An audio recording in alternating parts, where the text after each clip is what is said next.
Kasunod ni Senador Bong Revilla, si Senador Jinggoy Estrada naman ang voluntaryong sumuko matapos ilabas ng Sandigan Bayan ang kanyang warrant of arrest para sa mga kasong nag-ugat sa pork barrel scam. Dumiretso siya sa Camp Crame kasama ang kanyang pamilya, staff at mga kaibigan. Muli naman niyang iginiit na wala siyang kinalaman sa scam. Makibalita tayo kay CJ Turida. And I have no choice but to follow the orders of the court. And I will submit myself to the rule of law like what I did in 2001. Mangiyak-ngiyak si Senador Jinggoy Estrada nang humarap sa media matapos ilabas ng Sandigan Bayan ang warrant of arrest laban sa kanya para sa kasong plunder at graft. Bagaman handang isuko ng senador ang sarili, muli niyang iginiit na wala siyang kasalanan. Ito rin ang pinanindigan ng kanyang inang si Dr. Aloy Ejercito. Ang may problema dyan, ang implementing agencies at ang Department of Budget and Management. Dahil sila ang nakakaalam kung fake yung NGOs na may recent transaction. Kung hindi pa nag-away si Benhur at saka si Napoles, hindi nila alam na fake yun. Wala akong kaso. Di kasuhan nila ako. Ako na lang. Huwag na lang ito anak ko. Kalmado naman ang ama ng senador na si Manila Mayor Joseph Estrada.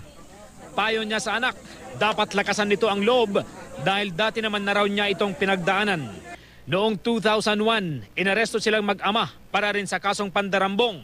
Napawalang sala noon sa Senador Jinggoy matapos ng 2 taon. Lakasan lang niya ang loob niya at ma-overcome niya lahat ito. Nangyari sa amin dalawa na Jinggoy yan eh. Nung sa ganyan eh, parang replay lang to. Pasado alas 10 ng umaga kanina, ibinaba sa Sheriff's Office ng Sandigan Bayan 5th Division ang warrant of arrest para kay Senator Estrada.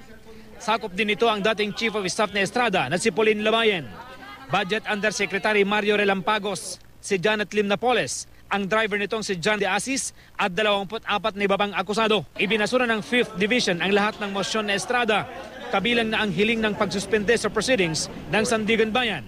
Pero, sabi ng korte, may probable cause ang mga kaso. Inasahan na raw ito ni Senador Jinggoy matapos may labas ang warrant ng kapwa-akusado niyang si Senador Bong Revilla. Kaya wala raw ginawa si Estrada buong weekend kundi makipag-banding sa kanyang pamilya.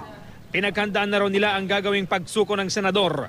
Dinaanan nila ang mga magulang nito sa Green Hills bago sila dumiretso sa Camp Crame. Sumama rin sa paghatid ang bunsong anak ng senador na si Jill na wala raw tigil sa pag-iyak. Nasa convoy rin ang mga staff at kaibigan ni Senador Estrada. Nakasuot sila ng mga t-shirt at button pins para magpakita ng suporta sa mambabatas. Agad namang naisagawa ang booking process ni Senator Estrada pagdating nito sa Camp Crame.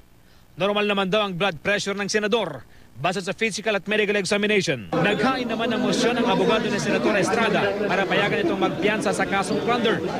Base sa warrant, hindi pa payagang magpiyansa ang senador sa naturang kaso. Pero, posible raw itong mapagbigyan kung mapatutunayang mahina ang ebidensya. Kumpiyansa naman daw dito si Estrada.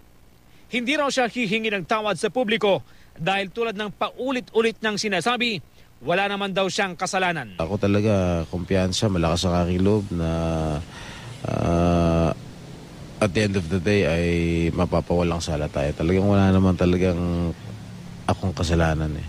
Lumalabas sa mga dokumentong nakalap ng Department of Justice na umabot sa 278 million pesos ang inilagak umano ni Senator Jinggoy Estrada sa mga maanumalyang NGO ni Janet Lim Napoles. Sa pagitan daw yan ng mga taong 2004 at 2012. Mula sa alagang nabanggit, 184 million pesos umano ang kickback na nakuha ni Estrada. CJ Torida, Nagbabalita, Pilipinas.